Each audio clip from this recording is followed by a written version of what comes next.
Well, cool and wet weather is making a difference in Jasper National Park after wildfire destroyed parts of the town. For more, let's go live to CTV's Kamal Karamali.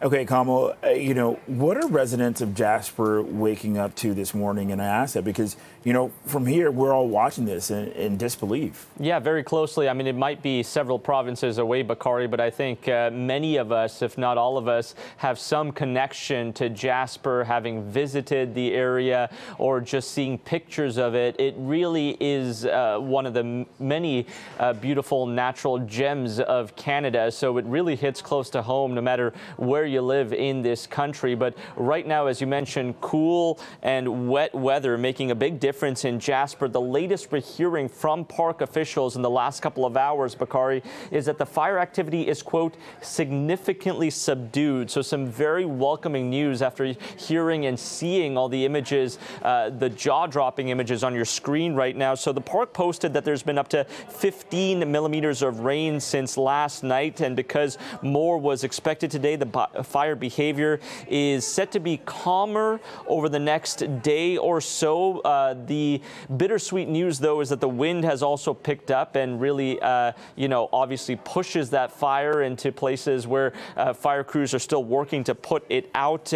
And another part of the equation that that people are keeping a close watch on is that temperatures are set to return to the mid-20s by Saturday. So there's uncertainty in terms of fire behavior erupting once again, Bakari, but so far so good today in terms of some of that precipitation and cooler temperatures, creating some good news for the firefight and allowing firefighters to not only catch their breath, but make some headway in fighting this blaze. Kamal, the reality is that there are a lot of wildfires happening out west. How many people have been displaced here, and where are they going? Yeah, so we know about 25,000 people have been displaced from Jasper. 5,000 of those are residents. The other are tourists and seasonal staff is how officials put it. So a lot of people leaving at once. They've gone to evacuation centers in Edmonton, Calgary, in the Okanagan, in BC. And in their place, about 1,900 Alberta firefighters have taken up, the area trying to put out these this wildfire, these two wildfires that have sort of come together in congruence. Right now at 36,000 hectares, if you want some sort of comparison as to what that is, that's about half the size of city of Toronto. So imagine half of the city on fire. That's the size of this wildfire.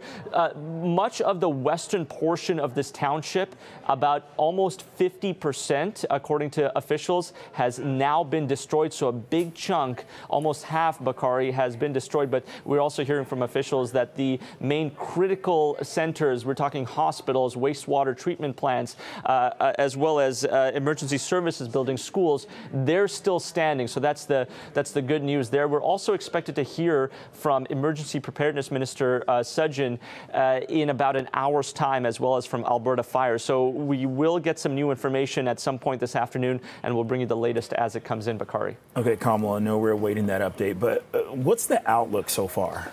Yeah, so a lot of it depends on what this press conference reveals to us. But once again, the intermittent information that is coming in dribs and drabs is that this rain has made a really positive effect to the firefight itself. Also, we know that we're still waiting for more international firefighters to come in. About 400 from countries like Australia, New Zealand, South Africa, as well as Mexico are still on their way to help crews that are already on the ground. So things are looking a little bit more positive, but a lot of people are keeping their fingers crossed that the rest of the township of Jasper still stands and people are allowed to start coming home maybe in the weeks ahead. Back over to you.